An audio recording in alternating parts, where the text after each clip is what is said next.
दिल्ली उच्च न्यायालयात समलिंगी विवाहाच्या संदर्भामध्ये एक याचिका सुनावणीस आलेली आहे आणि त्यावेळी न्यायाधीशांनी जेव्हा सरकारी पक्षाला विचारलं की या बाबतीमध्ये सरकारची काय भूमिका आहे, म्हणजे असे विवाह करण्याच्या बाबतीमधला कायदा करणे, त्यांना परवानगी देणे आणि याच्या बाबतीमध्ये कुठले प्रस्ताव तुमच्याकडे विचाराधीन आहेत आणि त्याच्या बाबतीत सरकारचं काय म्हणणं आहे। महाअधिवक्ता अटॉर्नी जनरल तुषार मेहता यांनी याच्या बाबतीमध्ये एक उत्तर दाखल केलं सरकारच्या वतीने। त्यात त्यांनी सांगितलं की असा कुठलाही प्रस्ताव सरकारच्या विचाराधीन नाही, सरकार अशा विवाहांना मान्यता द्यायला तयार नाही। असे विवाह ही काही कोणाचा मूलभूत अधिकार असू शकत नाही आणि बाकीची त्याच्या संदर्भातली एक चर्चा आणि हे काही आपल्या संस्कृतीमध्ये बसत नाही, त्याच्यामुळे आम्ही समलिंगी विवाहांना मान्यता देणार नाही। आता ह्याच्यातून काही प्रश्न असे निर्माण होतात। पहिली गोष्ट म्हणजे हा विषय कुठे ऐरणीवरती आला। IPC इंडियन पिनल कोड भारतीय दंड विधानाच्या 377 कलमानुसार समलिंगी संबंध हे गुन्हा ठरवले गेलेले होते। मग या व्यक्ती, त्यांच्यासाठी काम करणाऱ्या संस्था, सामाजिक कार्यकर्ते यांनी एक खूप मोठा न्यायालयीन लढा दिला आणि त्याच्यामधून 377 हे जे गुन्हेगारी कलम आहे ते रद्दबातल करण्यात आलं आणि असे संबंध म्हणजे गुन्हा नाही असं आता कायद्यानुसार मान्यता मिळाली त्याला। आता ह्याच्यातूनच पुढचा प्रश्न समोर येतो आहे की जेव्हा ही चर्चा चालू होती 377 हे कलम रद्द करण्याच्या बाबतीमध्ये फार मोठ्या प्रमाणात सगळ्यांनी असं सांगितलं होतं की भारतीय संस्कृतीचा हा काही घटक नाही।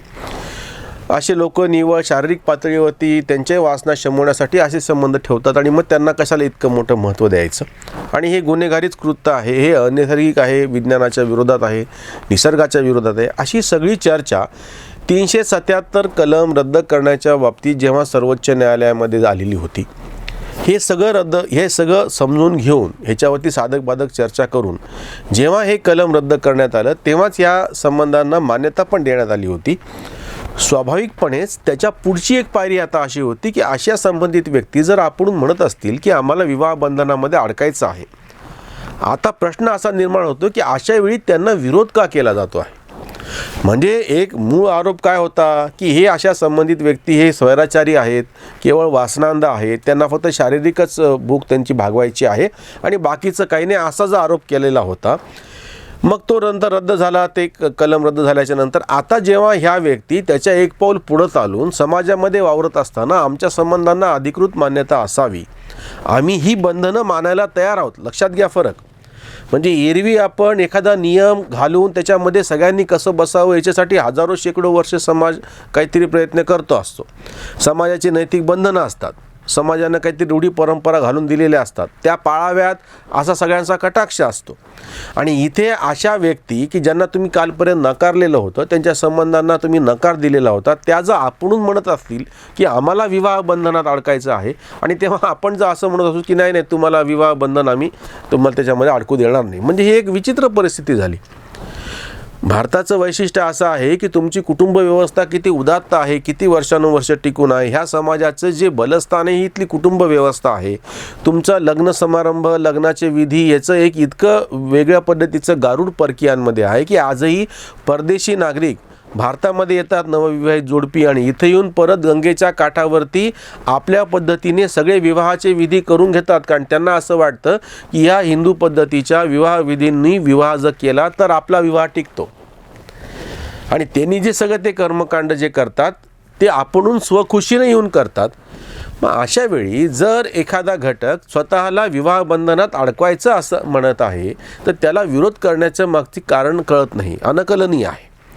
दुसरी गोष्ट म्हणजे ज्यांना तुम्ही बेजबाबदार म्हटलेलं आहे, ज्या संबंधांना तुम्ही बेदखल केलं होतं, बेजबाबदार समजलेलं होतं, ते त्याच्या पलीकडे जाऊन केवळ हे म्हणजे काही वासना नाही, आम्ही पण जबाबदारी समजतो, आम्ही पण एक घर उभं करू इच्छित आहोत। आपल्याकडे कुटुंबाची व्याख्या करत असताना स्त्री, पुरुष आणि त्यांची मुलं असं आपण जे केलेलं होतं, आता नवीन ह्याच्यामध्ये बऱ्याचदा आताची नवीन काही कुटुंब जे दोघंही कमवणारे आहेत आणि जबाबदारी नको म्हणून की दोघंही कमवतात पण आपल्याला कुठले मूल उद्यायचं नाही कारण की आपण आपलं जगायचं, अशी एक नवीन संकल्पना आलेली आहे। किंवा काही जणांना विवाह बंधनात अडकायचं नाही तेव्हा ते लिव्ह इनमध्ये राहायला तयार आहेत आणि अशा लिव्ह इनसाठी कायदेशीर पण मान्यता आता भेटलेली आहे की कुठलाही प्रौढ स्त्री पुरुष हे एकमेकांशी लग्न न करता जर सोबत राहणार असेल तेव्हा त्याला तुम्ही लिव्ह इन म्हणता, लिव्ह इन रिलेशनशिप. त्याला एक विशिष्ट मान्यता मिळावी म्हणून त्यांनी धडपड केली, समाजाने एका पातळीवरती ते सगळं स्वीकारलं. किंवा काही आता नवीन पिढीची मुलं लग्नाचं बंधनच नको असं म्हणून स्वतंत्र राहू इच्छित आहेत. असे कितीतरी गोष्टी समाजामध्ये नवीन ह्याच्यामध्ये घडत असताना अशा वेळी एक घटक समोर येतो आहे आणि आम्हाला परत जुन्या सगळ्या परंपरा पाळायच्या आहेत, लग्नाचं बंधन पाळायचं आहे, आम्हाला कुटुंब उभं करायचं आहे, घर उभं करायचं म्हणतो आणि त्याला विरोध कशासाठी? खरं तर अशा वेळी समाजानं पुढे येऊन त्यांचं स्वागत केलं पाहिजे. कुणीही जेव्हा असं म्हणतो की आम्हाला लग्न बंधनात अडकायचे, म्हणजे नवीन पिढीची बाबतीतली तक्रार काय आधीच्या पिढीची? आजकालची पोरं लग्नाची जबाबदारी, लग्न करायला तयार नाही, संसाराची जबाबदारी घ्यायला तयार नाही. मुलं बाळं किंवा फार तर एखादंच मूल होऊ देतात किंवा जास्ती मुलांची जबाबदारी नको म्हणतात. म्हणजे एकीकडं तुमच्याकडे ही समस्या तुम्हाला तोंड द्यावी लागत आहे आधुनिक म्हणल्या जाणाऱ्या समाजामध्ये, आणि दुसरीकडे समलिंगी लोक जर असं म्हणत असतील की आमच्या विवाहांना परवानगी द्या, वैधता द्या, सामाजिक मान्यता द्या, आणि त्याला विरोध करत, तर हे चूक आहे. आपण सगळ्यांनी मिळून याचा गांभीर्याने विचार केला पाहिजे. ही समस्या नसून ते बाकी शारीरिकदृष्ट्या अतिशय निरोगी आणि धडधाकट आहे, ते त्यांच्या वेगवेगळ्या क्षेत्रामध्ये अतिशय चांगलं असं काम करत आहेत किंवा इतर समाजात घटकांसारखंच काम करत आहेत, ते काही वेगळे नाही आहेत. अशा परिस्थितीमध्ये जर हे दोन प्रौढ कुठलेही समलिंगी व्यक्ती एकमेकांसोबत विवाह करू इच्छित असतील आणि त्या विवाहाला मान्यता द्या असं म्हणत असतील, तर त्याचा आधी विचार करून सगळ्याच समाजानं असं म्हणलं पाहिजे की हो, आपण यांना मान्यता देऊयात. याच्या पुढचे जे प्रश्न तयार होतात की जेव्हा ह्या जोडप्यांनी असं मागणी केलेली होती की आम्हाला मूल दत्तक घेऊ द्या. आज अनाथ मुलांची पण एक मोठी समस्या, गंभीर समस्या भारताला भेडसावते आहे. बऱ्याच ठिकाणी म्हणजे आता तरी वैज्ञानिक सगळी उपकरणं आणि साधनं आल्याच्यामुळे आता गर्भप्रसूती म्हणजे गर्भ राहणे हे टाळता येऊ शकतं. त्याच्यामुळे नको असलेली संतती हा प्रकार आता कमी झालेला आहे. पूर्वी हा प्रकार जास्त होता, पण तरी अजूनही अनाथ जी मुलं आहेत किंवा कुठल्या कारणानं ज्यांचे आईवडील गेलेले आहेत, अशा सगळ्यांची समस्या असताना जर हे समलिंगी समोर येत असतील, आम्हाला विवाह करू द्या, आम्हाला दत्तक घेऊ द्या, आम्हाला पण इतर समाजासारखंच एक कुटुंब म्हणून राहू द्या म्हणत असतील, तर उलट आपण त्याचं स्वागत केलं पाहिजे, न की त्याला विरोध केला पाहिजे. अजून एक गोष्ट अशी आहे की या व्यक्तींना बाजूला ठेवायची एक वृत्ती आहे. समाजाचा एक भाग म्हणून हे अतिशय अल्पसंख्य आहेत. तृतीयपंथी असो, समलिंगी असो, LGBTQ असं त्याला म्हणतात, लेस्बियन, गे, बायसेक्स्युअल, ट्रान्सजेंडर, म्हणजे एकूण त्याला क्वीर सोसायटी, क्यू सोसायटी असं म्हणलं जातं, की ज्यांचं सेक्स्युअल ओरिएंटेशन थोडंसं वेगळं आहे इतरांच्यापेक्षा, बाकीचे सगळे ते नॉर्मल आहेत. अशा काळात अशा व्यक्ती ह्या आधुनिक काळात सुद्धा पारंपरिक विवाह मूल्य, बंधनं, कुटुंब व्यवस्था, मूल दत्तक घेऊन त्या मुलाचं संगोपन करणे ह्याच जबाबदारी घ्यायला तयार असतील, तर त्याचा सकारात्मक विचार केला पाहिजे. हे लोक म्हणजे समस्या नसून आपल्या समाजामध्ये ज्या काही समस्या आहेत, अडचणी आहेत, त्या सोडवण्यासाठी यांचा वापर करता येऊ शकतो. भारतीय परंपरेमध्ये ज्यांना आपण किन्नर समजला गेलेलो होतो, असे तृतीयपंथीयांना आणि इतर जसे ज्याला LGBTQ सोसायटी म्हणूयात, यांना एक खूप चांगलं स्थान आपल्या परंपरेनं दिलेलं होतं. त्याचे पुरावे तुमच्या साहित्यामध्ये आहेत, तुमच्या काय म्हणता येईल शिल्पांमध्ये आहेत, हे पुराण ग्रंथांमध्ये आहेत, या सगळ्यामध्ये आहेत ना. आताच्या आधुनिक काळात आपण आपल्याला आधुनिक झालो असं म्हणत आहोत आणि नेमकं तुम्ही त्यांना विरोध करतात. असं न करता आता जेव्हा केव्हा आता हा खटला ह्याची प्रत्यक्ष काहीतरी निकाल लागेल.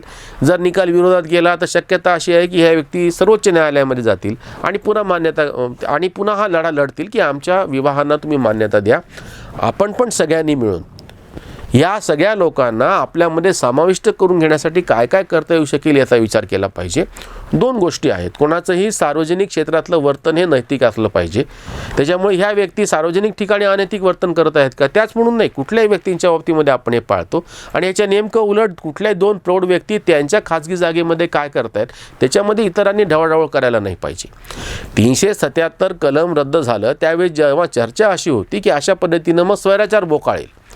जर ह्या संबंधांना मान्यता दिली तर फार मोठ्या प्रमाणामध्ये स्वैराचार बोकाळेल. प्रत्यक्षामध्ये काय झालं, तो न्यायालयाचा निकाल आल्याच्यानंतर आज तागायत असे कुठलेही अनैतिक प्रकार समाजामध्ये वाढलेले आहेत असं दिसलेलं नाही. दुसरी एक जी शंका व्यक्त केलेली होती की ह्या जर लोकांना मान्यता मिळाली तर हे लोक इतरांना पण त्या मार्गाने नेतील. असं काही घडलेलं नाही. आता शास्त्रज्ञांनी पण सांगितलेलं आहे की जी व्यक्ती मूलतः ज्याचं ओरिएंटेशन, ज्याचा कल समलिंगी असतो तो मुळातच असतो, नवीन कोणी तयार करू शकत नाही. इतर ज्यांचा कल सर्वसामान्यांसारखा आहे त्यांना विशिष्ट प्रयत्न करून समलिंगी बनवता येत नाही, किंवा जे समलिंगी आहेत त्यांना खूप वाट्टल तोडा प्रयत्न करून त्याच्यातून बाहेर काढता येत नाही. तो काही रोग नाही आहे, तो काही मानसिक आजार नाही आहे. आपण सगळ्यांनी मिळून, आपला समाज हा पुरोगामी समाज आहे. भारतीय समाज हा वर्षानुवर्ष, हजारो वर्षापासून नवीन नवीन गोष्टी स्वीकारत आलेला आहे. समलिंगी विवाहाला आपण मान्यता दिली पाहिजे आणि आपल्या पुरोगामित्वाचा पुरावा दिला पाहिजे.